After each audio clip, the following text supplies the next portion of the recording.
Hello everyone, magandang buhay po sa lahat. Welcome na welcome po kayo dito sa aking Mathematics Tagalog tutorial. Sa video na ito ay papaliwanag ko po sa inyo about solving percentage increase and percentage decrease. So magpipresent po ako ng different examples on how to calculate percentage increase and percentage decrease using 4 easy steps.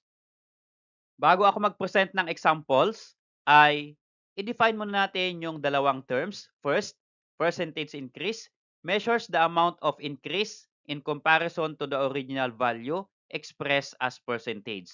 And percentage decrease measures the amount of decrease in comparison to the original value expressed as percentage.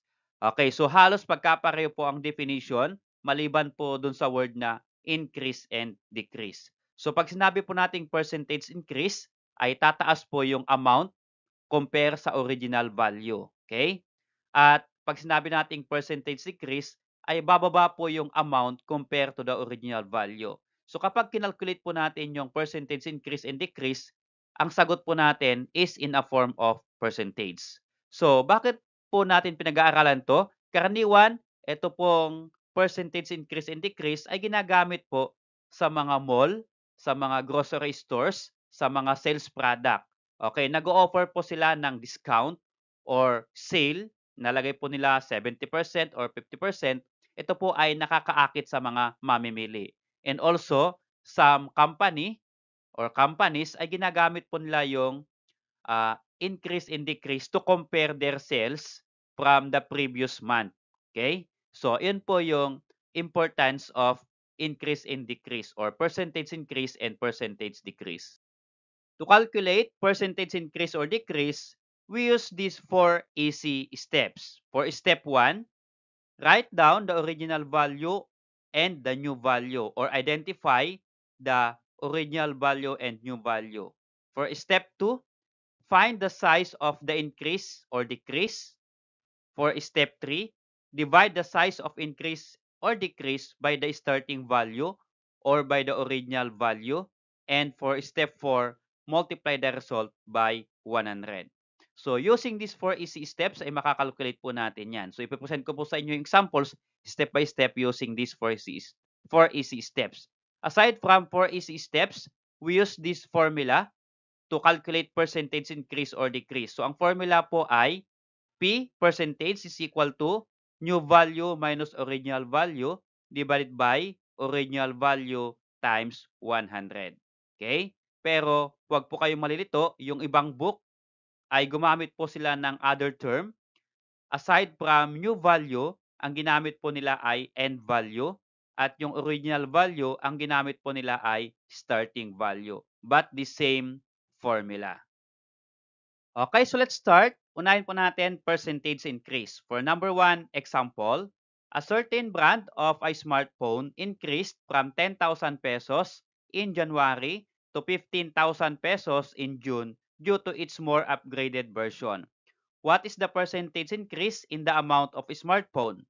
Okay, so we're going to solve this problem using 4 easy steps. Okay, for step 1, identify po natin yung original value at yung ating end value. Okay? So, dalawa pong numbers ang given sa ating problem, 10,000 pesos at 15,000 pesos. So, alamin po natin between the two numbers, alin po dito ang original value at alin po dyan ang end value or new value. Okay, so yung 10,000 pesos po, ito po yung original value. Kasi mula po sa problem, ay smartphone increase from. So mula po 10,000, nag-increase naging 15,000. So ibig sabihin, itong 10,000, bilugan ko po, itong 10,000 pesos po, ito po yung original value. Okay? At ito naman pong 15,000, ito naman po yung ating magiging new value. Okay?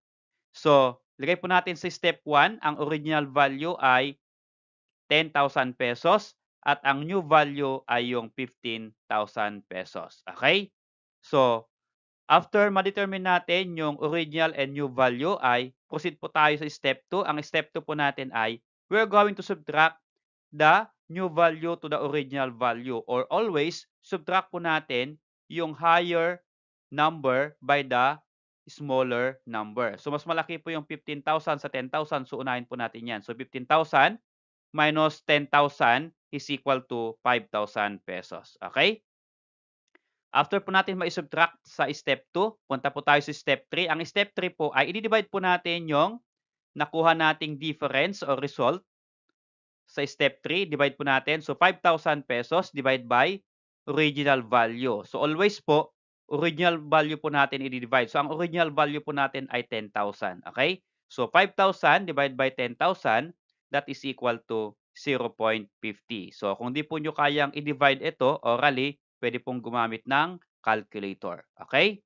So, after po nating ma-divide sa step 3, punta po tayo sa step 4.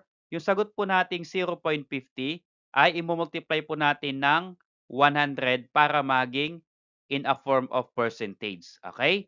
So, 0.50 times 100, yung 100 po ay dalawang 0. So, pag nag-multiply po tayo kapag may decimal, i-move lang po natin yung decimal from left to right. So, pa-right po yung move ng decimal. Okay? So, dalawa yung 0 ng 100, move natin yung decimal to the right, 1, 2. So, ibig sabihin, ito pong 0.50 magiging 50, nasa dulo na po yung point. So, magiging 50% pag na-multiply po natin. So, ibig sabihin, 50% increase in the brand of a smartphone. Okay? So, lagay ko po dito sa taas. I-calculate po natin itong the same problem using formula. Okay? So, yung formula po na gagamitin natin ay ito.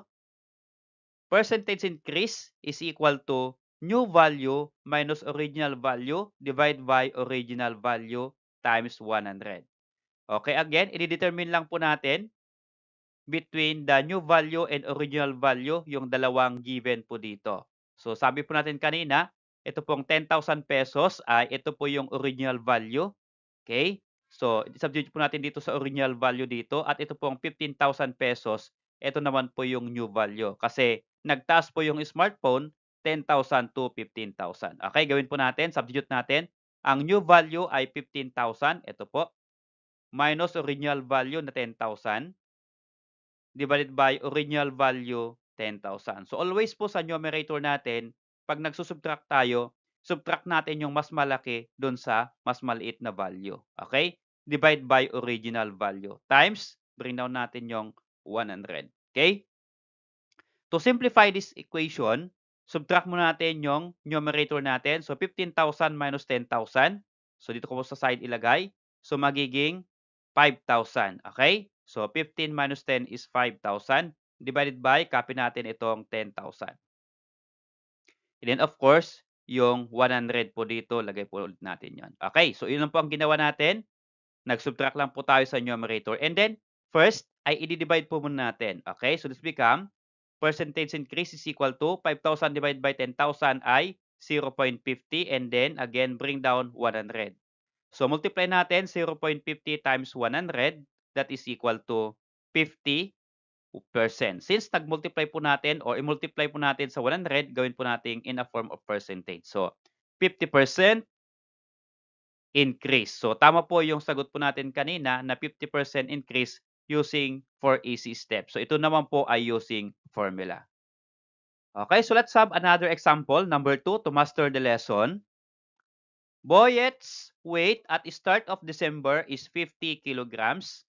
Pinoy celebrates Christmas season by eating and fun with friends for the whole month. So at the end of December, Boyet's weight rise to 65 kilograms. What is the percentage increase in his weight? Okay? So, we're going to calculate the percentage increase of the weight of Boyet. Okay? So, using 4 easy steps, identify po natin yung original value. So, ang original value ay yung smaller value po natin dito. Okay? So, nag-start po ng December, 50 kilograms si Boyet. At the end of December ay naging 65 po siya. So, ang ating original value or starting value po natin ay 50 kilogram. At yung ating pong new value or end value, yan po yung ating 65 kilogram. Okay? So, after ma-determine natin yung original and new value, subtract po natin 65 minus 50. Okay? is equal to 15 kilogram. And after po natin makalculate, masubtract, ay step 3 po tayo. Divide natin yung nakuha nating result sa step 2. So 15 kilogram divide by ano po yung ating original value. Ang original value po natin ay 50 kilogram. So always po i-divide natin sa original value. So 15 kilogram divide by 50 kilogram, cancel po natin yung kilogram. So what is 15 divided by 50? This will become 0.30. Okay? And then, i-percentage po natin yung 0.30 by multiplying 100. So, 0.30 times 100. Move lang po natin yung decimal 2 times. So, 1, 2. So, magiging yan po ay 30. So, 30% increase of weight. Or 30% ang nag-increase sa weight ni Boyet. Okay, so how about using formula? Okay? So, the same process, identify natin ang new value natin or end value ay at the end of December 65. Okay? So, 65 minus yung original value. Saan po nag-start? Sa 50 kilogram. Then, divide by original value, again, 50 kilogram. Then, times natin sa 100. So, dito, hindi ko na po nilagay yung unit na kilogram. Okay lang po yan. Okay? So, subtract mo natin 65 minus 50. That is equal to 15. And then, copy denominator 50 here. So, subtract lang po tayo and then just copy and then yung 100. Okay? And then, divide po tayo. What is 15 divided by 50? Using your calculator, yan po ay 0.30 and then times 100. So, 0.30 times 100, that is equal to 30%. So, the same po yung nakuha natin kanina sa 4 easy steps na 30% increase. Okay, so how about calculating percentage decrease? For number 1 example, McCoy's weight is 70 kilogram. After diet and exercise for 2 months, his weight is 55 kilogram. What is the percentage decrease in his weight? Okay? So, paano naman po ito? Using 4 easy steps. The same process, identify po natin yung original value at new value. Okay? So, ang original value po, kung kailan po nag-start, McCoy's weight is 70 kg. So, ito po yung ating original value, 70 kg. At yung ating pong 55 kg, ay iyan po yung ating new value. Okay? So, ito po yung first weight niya. After diet and exercise for 2 months, ang weight po niya ay naging 55 kg. So, syempre, kapag ikaw po ay magda-diet at mag-exercise, bababa po yung timbang ninyo. So, from 70 to 55. And then, for step 2, subtract natin. 70 minus 55 is equal to 15 kilograms. And then, for step 3, yung makuha po nating sagot na 15 kilograms, i-divide natin sa original value. Ang original value po natin ay 70. So, 15 divided by 70, that is equal to 0.214. So, meron po pong kasunod itong decimal, pero ang kinuha ko lang po ay yung 3 decimal place. Okay? So, yung kilogram dito, cancel na po yan. Okay, so ito pong nakuha nating decimal sa step 4 ay multiply natin sa 100 para maging percentage form. Okay? So, since multiply natin sa 100, itong 0.214, again, multiply natin yung decimal to the right. So, ito po yung decimal. So, 1, 2, magiging 21.4. Okay? So, magiging 21.4%. So, 21.4% decrease of weight. Okay? So, lagay ko po dito sa taas at i-compare po natin. Calculate po natin ito using formula. Okay? So, using formula, ito po ulit yan. So, PD or percentage decrease, ito na po ay binago natin, original value minus new value divided by original value. So, kaya na po sa percentage increase, nauna po yung new value. So, bakit po inuna yung original value? Kasi mas malaki po yung original value sa new value.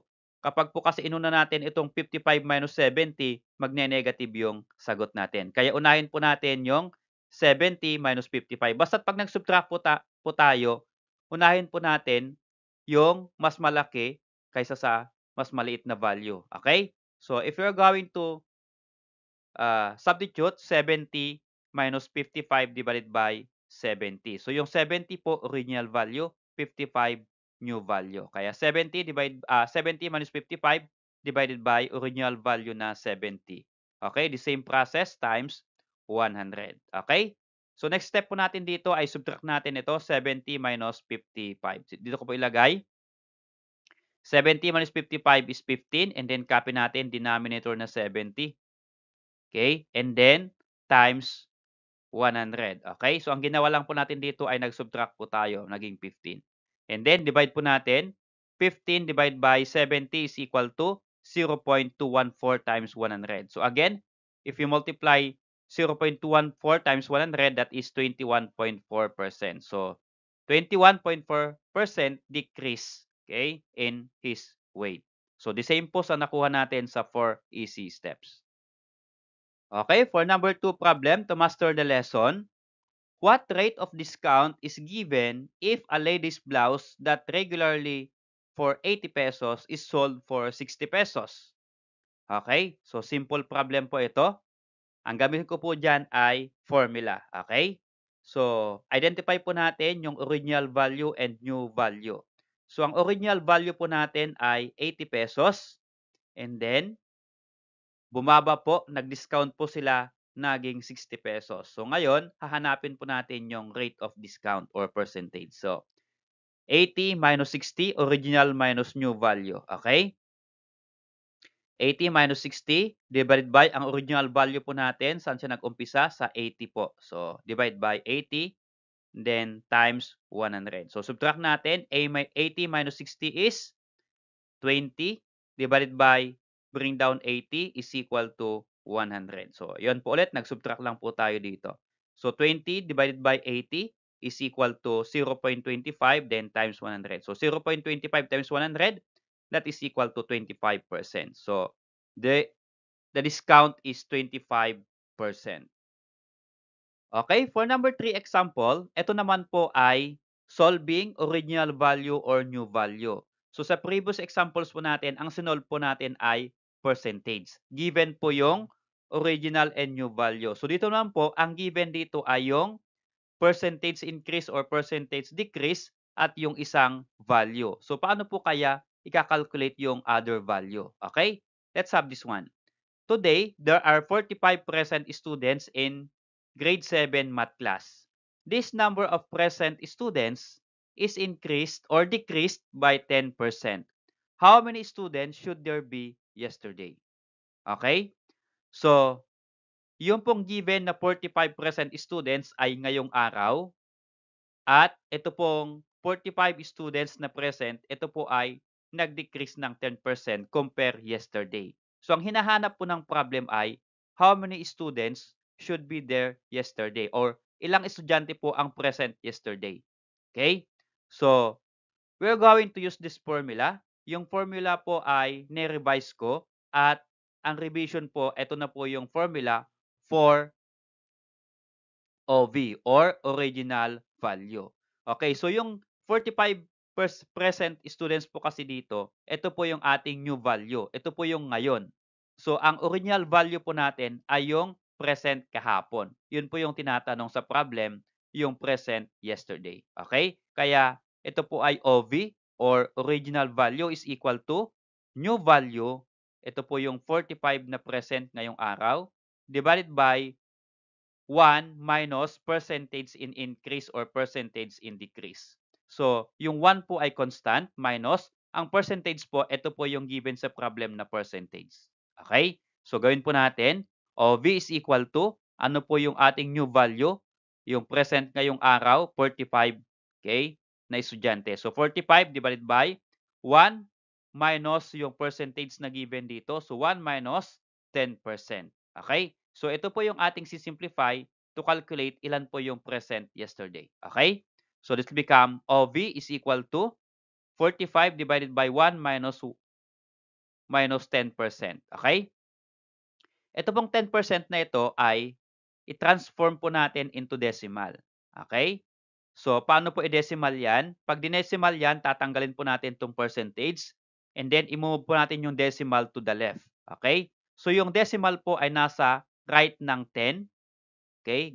I-mark ko po. Andito po yung decimal sa right ng 0. I-move po natin 2 times 1, 2.